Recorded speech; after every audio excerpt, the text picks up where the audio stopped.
বাংলাদেশের অমর কথাশিল্পী জনাব হুমায়ূন আহমেদ, মরহুম হুমায়ূন আহমেদের স্ত্রী অভিনেত্রী শাওন নানা কারণে আলোচিত, অনেকের কাছে বিতর্কিত এবং বিগত আওয়ামী লীগ সরকারের একেবারে সর্বশেষ পার্লামেন্টে সে নারী কোঠায় তিনি সংসদ সদস্য মনোনীত হয়েছিলেন। তো এটা তার জন্য প্রথম নয়, তার মা তহুরা আলী তিনিও সংসদ সদস্য ছিলেন। শাওন হঠাৎ করে এই জুলাই মাসে এসে সে একটা ফেসবুকে স্ট্যাটাস দিয়েছে। স্ট্যাটাসটির ভাষা সঙ্গতিকরণী সাংকেতিক। তিনি সিডিআই বলে জুলাই সিডিআই বলে ব্যঙ্গ করার চেষ্টা করেছেন। এখন এই যে সিডিআই শব্দটি, এটি যে শাওন বলেছে নট লাইক দ্যাট, বা এটি যে আপনি যদি সিডিআই বলেন হুন্ডা সিডিআই বা অমুক অমুক, এই কথাগুলো আমরা জানি, কিন্তু এই যে জুলাইয়ের সঙ্গে যখন সিডিআই শব্দটি শাওন ব্যবহার করলেন, এটা নতুন কোনো শব্দ নয়। বহু মানুষ অহরহ গত ১-১.৫ বছর ধরে এই কথাগুলো বলছে। এমনকি যারা জুলাই আন্দোলনের সঙ্গে সম্পৃক্ত ছিলেন, প্রথম সারির অ্যাক্টিভিস্ট ছিলেন, তারপর এই জুলাই আন্দোলন গণ অভ্যুত্থানের নেতারূপে তাদের যে স্যাক্রিফাইস, সীমাহীন স্যাক্রিফাইস, এই মানুষগুলো এখন জুলাই নিয়ে নেতিবাচক কথা বলছেন বিভিন্ন কারণে। প্রথম কারণ হলো জুলাইকে ঘিরে যে স্বপ্ন ছিল, সেই স্বপ্নটি তছনছ করে দিয়েছেন ডক্টর মোহাম্মদ ইউনূস এবং তার যারা সহযোগী তারা সবাই মিলে। দ্বিতীয়ত হলো এই জুলাই আন্দোলনের যারা প্রথম সারির নেতারূপে ক্ষমতার ভাগ নিলেন, যারা সত্যিকার অর্থে আন্দোলনকারী, তারা মনে করছেন যে এরা সত্যিকার অর্থে নেতা নয়, এরা বেশিরভাগই আত্মসমর্পণকারী। তারা ডিবি হারুন যখন তাদেরকে ধরে নিয়ে গিয়েছিল, তখন তারা সবাই সেখানে গিয়ে আত্মসমর্পণ করেছিলেন, তাদের আত্মীয়স্বজন বিবৃতি দিয়েছিলেন এবং তারা আন্দোলন প্রত্যাহার করার জন্য লিখিতভাবে ঘোষণা দিয়েছিলেন। ঠিক সেই সময়টিতে যখন আন্দোলন একেবারে বন্ধ, ঢাকা বিশ্ববিদ্যালয় স্তব্ধ হয়ে গেল, পুরো বিশ্ববিদ্যালয় খালি, সারা দেশে কারফিউ, ঠিক সেই সময় কোথা থেকে যেন রণ উন্মাদনা শুরু হয়ে গেল রামপুরাতে, বাড্ডাতে, মেরুল বাড্ডা, এরপরে কুড়িল বিশ্ব রোড থেকে শুরু করে উত্তরার বিস্তীর্ণ অঞ্চলে। মূলত এখানেই আসলে আন্দোলনটা দানা বেঁধেছে। এরপরে চূড়ান্ত পর্যায়ে এই কয়টা এলাকার বাইরে গিয়ে মূলত মোহাম্মদপুর এলাকা উত্তপ্ত হয়ে ওঠে, ভীষণভাবে উত্তপ্ত হয়ে ওঠে। এবং এই যে আন্দোলন যখন তুঙ্গে, আমি একেবারে বিশেষ করে আমি বলবো যে জুলাই মাসের শেষ সপ্তাহে, কিংবা ধরুন আবু সাঈদ যেদিন নিহত হলেন, সেই দিনের ঘটনা আমার স্পষ্ট মনে আছে। তার সেই গুলির দৃশ্য যখন প্রচারিত হলো, আমি একটা স্ট্যাটাস লিখেছিলাম আবু সাঈদ উপলক্ষে, এবং ওটা লিখতে গিয়ে আমি বহুক্ষণ কেঁদেছিলাম। এত কান্না আমার কখনো আসেনি, একা একা আমার রুমের মধ্যে বসে। এবং ওই যে আবু সাঈদকে নিয়ে যে স্ট্যাটাসটা দিয়েছিলাম, আপনারা যদি পড়েন আশা করি আপনাদেরও কান্না আসবে, আবেগপ্রবণ হয়ে পড়বে। তো এরকম জুলাইতে যার অবস্থান থেকে কন্ট্রিবিউট করেছেন, তারা প্রায় সবাই হতাশ। অন্যদিকে জুলাইতে যারা সুবিধা লাভ করেছেন, গাড়ি কিনেছেন, বাড়ি করেছেন, পদ পেয়েছেন, পদবি পেয়েছেন, আরও অনেক কিছু, এবং এখন যে সকল থলের বিড়াল বের হয়ে আসছে, এতে করে এই আন্দোলনের যারা মাস্টার মাইন্ড বা এই আন্দোলনের যারা নেতা হিসেবে সম্মুখ সারিতে আছেন, দৃশ্যপটে আছেন, এবং ডক্টর ইউনূস যাদেরকে ব্যবহার করেছেন দাবার গুটি হিসাবে, তো তাদের ব্যাপারে আপনার যে অনুভূতি, বুকের উপর হাত দিয়ে বলেন তো, আপনি এদেরকে যদি একা একা পান, তাহলে আপনি আপনার অনুভূতিটা কিভাবে প্রকাশ করবেন, কি বলবেন তাদের কাছে? আবার অন্যদিকে যেটা হলো যে গত ২ বছর ধরে আমাদের এই সমাজে যে সকল গালি, যে সকল গালাজ, এগুলো অনেকটা মানুষের পোশাকের মতো হয়ে গেছে। মনে হচ্ছে যে জুলাই যোদ্ধা সে যদি একটু গালি না দেয়, তাহলে বোধহয় তার যে যুদ্ধ, সেই যুদ্ধটা পূর্ণতা পেল না। মুক্তিযুদ্ধের সময় যেভাবে একজনের হাতে একটা হাতিয়ার ছিল, একজনের হাতে একটা পতাকা ছিল, মানুষের কণ্ঠে স্লোগান ছিল, মুক্তিযোদ্ধাদের কণ্ঠে স্লোগান ছিল, কিছু অত্যন্ত জনপ্রিয় গান ছিল। এই সামগ্রিকভাবে মনে হতো যে এটা মুক্তিযুদ্ধ। নেতা ছিল বঙ্গবন্ধু, গান ছিল আমার সোনার বাংলা থেকে শুরু করে এরকম অন্তত 20 থেকে 25টি বিখ্যাত কালোজয়ী গান তৈরি হয়েছিল, যেগুলো মুক্তিযোদ্ধাদের মুখে মুখে ফিরত।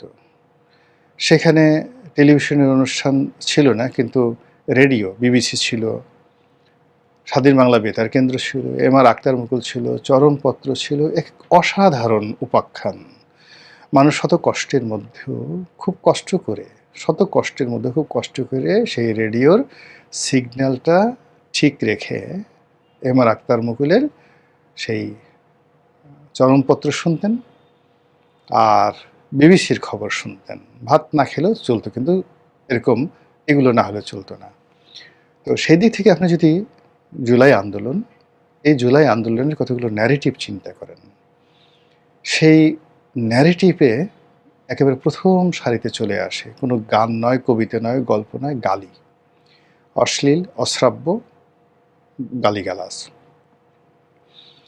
যে মুখগুলো চলে আসছে, যে চেহারাগুলো, যে সুরতগুলো, আকৃতিগুলো, কথাবার্তাগুলো, অঙ্গভঙ্গিগুলো, এগুলো 2024 সনের জুলাইয়ের আগে আমরা বাংলাদেশে দেখিনি। এই মানুষগুলিকে আমরা দেখিনি। এই ধরনের মানুষ কেমন যেন এক অদ্ভুত প্রকৃতির মানুষ। তারা অলনে ছাড়েন, দেখা গেল মহাবীর আলেকজান্ডারের মতো এসে আমাদের ঘাড়ের উপর চেপে বসলো, এবং আমরা সবাই তাদেরকে জাতীয় নেতা, জাতীয় বীর, জাতীয় পিতা, জাতির পিতা এরকম বড় বড় উপাধিতে ভূষিত করার জন্য পাগল হয়ে গেলাম।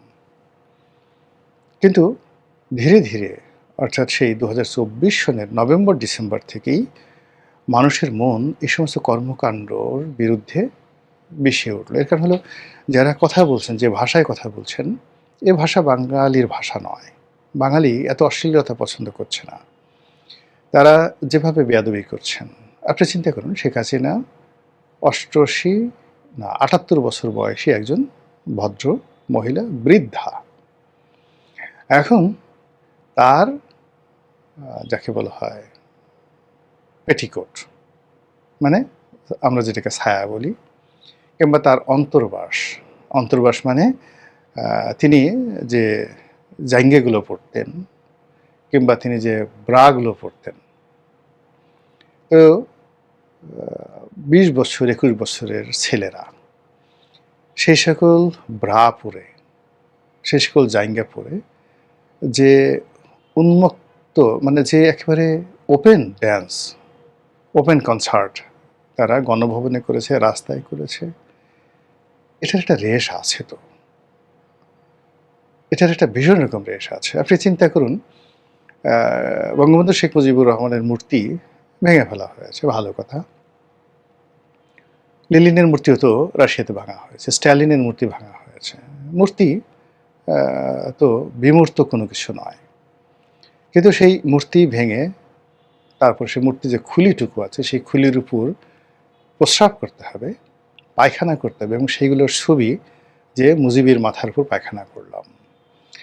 আপনি কি মনে করেন এগুলোর একটা ইফেক্ট আছে না? অবশ্যই একটা সাইড ইফেক্ট আছে, এবং সেগুলো গত 2 বছর যাবৎ ক্রমাগত চলতে চলতে, এবং মুক্তিযুদ্ধের বিরুদ্ধে ন্যারেটিভ, মুজিব চোর, মুক্তিযোদ্ধারা চোর, মুক্তিযুদ্ধ হয় নাই, একটা প্রতারণা, এই যে ন্যারেটিভগুলো তৈরি হওয়ার ফলে এই মুক্তিযুদ্ধের পক্ষের যে সমস্ত লোকজন, হয়তো অনেকে মুক্তিযুদ্ধ করেনি, কিন্তু বাবা করেছে, দাদা করেছেন, বা দাদার বাবা করেছেন, এরকম চতুর্থ জেনারেশনের ছেলেরা, মেয়েরা, যাদের বয়স এখন হয়তো 13, 14, 15 বছর, যারা টেকনিক্যালি ভেরি সাউন্ড, ফাইন্যান্সিয়ালি আরও সাউন্ড, ইন্টেলেকচুয়ালি দেশে দেশের বাইরে সব খবর রাখে, তারা এই পুরো সামাজিক মাধ্যমটিকে এখন মুক্তিযুদ্ধের প্রো লিবারেশন ফোর্স হিসাবে এতটা শক্তিশালী করে ফেলেছেন যে গত 2 বছর যারা রাজত্ব করেছিল তাদের কোনো পাত্তাই নেই এখন।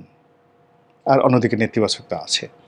তো যাই হোক, যখন আপনি দেখবেন যে মূল শক্তির সাথে পারবেন না, আদর্শের সাথে পারবেন না, তারপরে প্রতিপক্ষের যে জবান আছে তার সঙ্গে পারবে না, তখন সবচেয়ে দুর্বলতম জায়গাতে মানুষ আঘাত করে। গালাগালি এমনিতেই একটা দুর্বলের হাতিয়ার। তো সেক্ষেত্রে অভিনেত্রী শাওন, একে তো রমণী, তার উপর বিধবা। এরপরে আমাদের এই সমাজে না অর্থ না বিত্ত, ঠিক কোনো দিক থেকেই আপনি মানে তাকে যে আপনি কাউন্টার করবেন সেরকম না। তো সেই শাওন, হুমায়ূন আহমেদের বিধবা স্ত্রী। এখন শাওনের যে ব্যাকগ্রাউন্ড, আপনি সে যদি হুমায়ূন আহমেদের প্রথম স্ত্রীর কথা চিন্তা করেন, তার সন্তানদের কথা চিন্তা করেন, তারা সামাজিকভাবে যথেষ্ট, যাকে বলা হয় যথেষ্ট সফল, যথেষ্ট সার্থক। কিন্তু তাদের কথা আপনার কানে আসছে না বা তার এই ধরনের কথা বলছে না। কিন্তু শাওন যে কোনো কারণে একটা গালি দিয়ে বসেছে, একটা কথা বলেছে, জুলাই সিডিআই কথা বলে ফেলেছে। এখন শাওনকে ধরতে হবে, শাওনকে সিডিআই করতে হবে, শাওনকে জুতা মারতে হবে এবং শাওনের সাথে অশ্লীলতা কাজকর্ম করতে হবে। এখন এই যে শাওন যে কাজটি করেছেন, এটা এই যে তিনি যে গালি দিয়েছেন, এটা তার একটা দুর্বলতা। মানে তার যদি সামর্থ্য থাকতো তিনি আরও অনেক কিছু করতেন। তো তিনি সেই কাজগুলো করতে পারছেন না, বলতে পারছেন না, কিন্তু তিনি আবার সহ্য করতে পারছেন না। ফলে গালি যেমন দুর্বলের একটা হাতিয়ার, ঠিক তদ্রূপ ওইরকম একটা হাতিয়ার সে ব্যবহার করে গালি দিয়েছে। আবার তার কাউন্টারে যারা প্রতিপক্ষ, তারা আবার পাল্লা দিয়ে শাওনকে গালি দিচ্ছে এবং যারা গালি দিচ্ছে তারা আরও দুর্বল।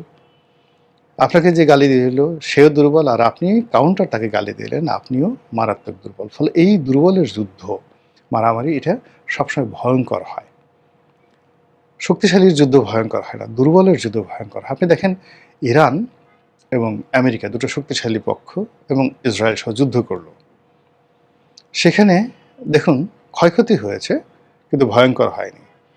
কিন্তু আমেরিকা যে ভিয়েতনামে যুদ্ধ করেছে, আমেরিকা যে ইরাকে যুদ্ধ করেছে, লিবিয়াতে যুদ্ধ করেছে, সেটা পুরো সভ্যতাকে শেষ করে দিয়েছে।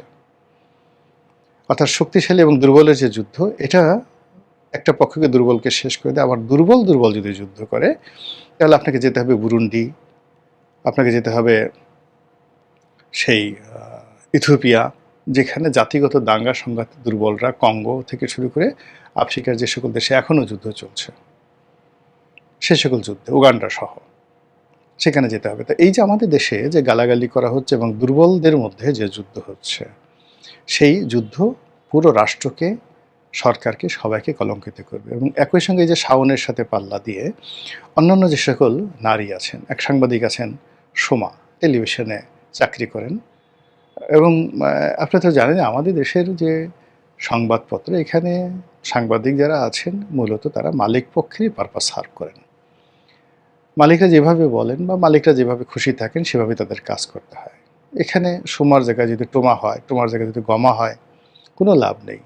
এখন যেমন সবাই তারেক জিয়া করছে, একসময় শেখ হাসিনা করতো, তার আগে আবার ইনুস করতো। তো এরকম মানে সোমারা যখন আওয়ামী লীগ জমানাতে ছিল, সংবাদের কারণে মালিকের নির্দেশ আওয়ামী লীগের যাকে বলা হয় পক্ষে করতে হবে, বা ডিজিএফআই নির্দেশ, এদের কিছু করার ছিল না।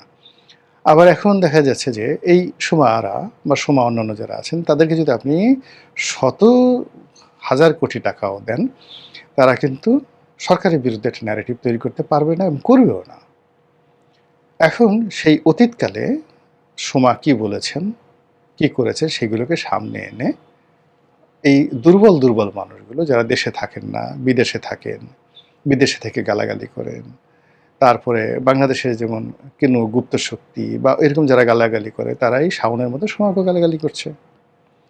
বিএনপির এক এমপি মুখ ফসকে একটা কথা বলে ফেলেছেন। মুখ ফসকে মানে কি, নীলুফার চৌধুরী মনি, সে যে কথাগুলো বলেছে সেই একই কথা এই সমাজে বহুবার আলোচিত হয়েছে। এটা একটা ম্যাটিকুলাস ডিজাইনের আন্দোলন, এখানে স্নাইপার রাইফেল ব্যবহৃত হয়েছে, এখানে সেই সরকার গঠন থেকে শুরু করে আজকের দিন পর্যন্ত সেনাবাহিনীর গুরুত্বপূর্ণ ভূমিকা পালন আছে, সেনাবাহিনীর তত্ত্বাবধানে শেখ হাসিনা দেশের বাইরে থেকে গেছে। এই কথাগুলো কে না বলেছে বলেন তো? এই কথাগুলো যখনই মনি বলল, মুহূর্তের মধ্যে ওই যে নারী, সেই সোমা যেভাবে নারী, তারপর শাওন যেভাবে নারী, মনিও একই নারী। এবং এর সঙ্গে সঙ্গে অন্যান্য যে সকল নারীরা এই যাকে বলে এই একটা চ্যানেলের মধ্যে জড়িয়ে পড়েছেন, যারা সোমার পক্ষে কথা বলছেন, শাওনের পক্ষে কথা বলছেন, তাদেরকেও এরকম সাইবার বুলিংয়ের শিকার হতে হচ্ছে।